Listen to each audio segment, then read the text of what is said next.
তুমি? এজিএমসি। কোথা থেকে মানে হাঁটা শুরু করেছো?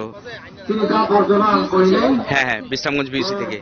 এখন আজকে তো মানে এখানে রুট ব্লক, কিভাবে যাবে এজিএমসিতে? আমি দেখছি ওইদিকে যদি আরেকটা গাড়ি পাই তাহলে যাবো। তোমার বাড়ি কোন জায়গা? আমার বাড়ি গর্জি। গর্জি। ও, চিকিৎসা বিজ্ঞান নিয়ে পড়াশোনা করছো? নাম কি তোমার? মমিতা দাস। মমিতা দাস। এখন তো এখান থেকে হেঁটে যেতে হবে তোমাকে। পরীক্ষা আছে নাকি না ক্লাস? না, ক্লাসে ছিল, আমি জানতাম না এমন হবে। ও, তুমি আগে জানোনি না? পড়াশোনা করো টেকনো ইউনিভার্সিটিতে, আগরতলা।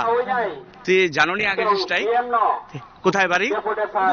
উদয়পুর। তো এখান থেকে হেঁটে রওনা দিয়েছো। তোমার নাম কি? অনিমেষ দেবনাথ। তো যেতে পারবে হেঁটে? কোন কলেজে? রামঠাকুর। কোন জায়গায় বাড়ি? মেলাগো। মেলাগড়। তো এখন কোন জায়গাতে নেমেছো? বিশ্রামগঞ্জ তো এখান থেকে হেঁটে যেতে পারবে? চেষ্টা করতেছি। চেষ্টা করতেছে না? কোন সেমিস্টার? 5th semester. আমরা সবাই একই কলেজে?